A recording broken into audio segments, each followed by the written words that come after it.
Comment on the following in about 150 words each. 1. A. John Stuart Mills is a reluctant Democrat. C.l.Wayper. A.N.'s C.l.Wayper called Mills reluctant Democrat in his celebrated work Political Thoughts, 1954. He considered 18th and 19th century as the times of revolution and consolidation of capitalism, respectively, and in the early 19th century also democracy was developing in its early stages, transiting from monarchy and autocracy, and in those times Mill was a Democrat but only by the standards of 19th century. James Stuart Mill in his work, Considerations on Representative Government, shows himself distrustful of democracy. He is a Democrat because he believes that democracy alone gives freedom, the means, to prosperity and happiness. Democracy makes people better, but at the same time he is reluctant to have democracy everywhere in order to have safeguard and protect it in future. He do not want to lose the hard-won democracy to mass democracy. According to Mill, democracy is not a gift to be distributed everywhere. It is not suitable for all people like in colonies of Asia, Africa. Benevolent despotism is something is suggesting as the way forward for colonies in South Asia and Africa while working for East India Company. Mill also distinguished between false and true democracy. He called democracy of numbers i.e. best explained in current times as majoritarianism as the degenerate form of governments. As per him, the principle of every man to count for one and no one to count for more than one would mean a government of least educated class and manual labors. Mill suggested caution about democracy, not because he did not have faith in it but with a view to make it more effective. Sabine puts it, Mill's fear of oppressive and intolerant public opinion was in part a realization that individualism of early liberal theory was inadequate, although he never really quoted the ancient Athenian system of democracy, but he regarded rights to participate in suffrage, liberty should be conferred only to those who had the character for self-control and interest in using them. Wayper in a way judged Mills on modern standards of democracy and therefore found many faults in his worldview, and hence while allowing him a seat among the earliest Democrats of modern times he called him reluctant Democrat.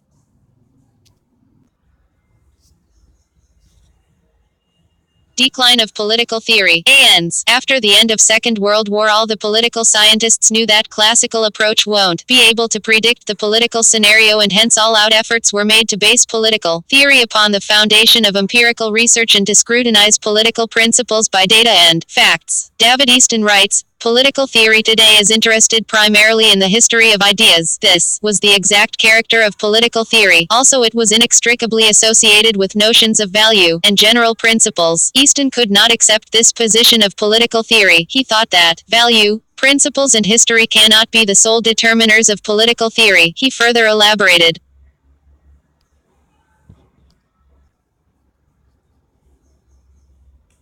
that the ever-increasing role of historicism, a belief that history is governed by inexorable laws of change and that human actions are guided by permanent ultimate purposes, is a major cause of the decline of political theory. In his words, political theory has been devoted to a form of historical researches that has robbed it of its earlier, constructive role. He even went on to say that because of the excessive dependence of political theory on historical facts and data, there is practically no difference between history and political science. W.A. Dunning also believed that political theory was nothing but a historical account of condition and consequences of political ideas. Traditional political scientists generally built up the principles of political science on the basis of historical facts, which they collected from past history. This approach made political theory completely dependent on history, and it lost its own identity. Beyond this, other reasons are hyperfactualism, its excessive dependence upon facts, and the failure to relate facts to the theory. Easton said because of this hyperfactualism, a conceptualization of political theory has not taken place. Domination of moral theory. For several centuries, political science in general and political theory in particular was dominated by the moral premises of Western civilization. The exponents of these moral premises have constantly and vigorously preached that they are right and no objection or criticism can be leveled against them. This notion crippled all sorts of research work. Ideological reductionism. Reductionism is the practice of analyzing and describing a complex phenomenon in terms of its simple or fundamental constituents, especially when it is said to provide a sufficient explanation. According to Dante Germania, 2.0, Beyond Ideology, the Revival of Political Theory. One of the major causes of the decline of political theory is colorful emergence of ideology or ideological reductionism. He called the whole idea of Marxism to be nothing more than a reductionist look of historical events. Absence of man of vision. Current lot of political scholars lack the vision and zeal of their predecessors. Plato, Aristotle, Hobbes, Locke, Rousseau, Hegel, Marx comfortably traversed the outer and inner roads and lanes of political science, political theory, philosophy, and political philosophy with a clear vision in their mind and far-flung outlook. There is no one scholar currently who has done that in last century. Contemporary conditions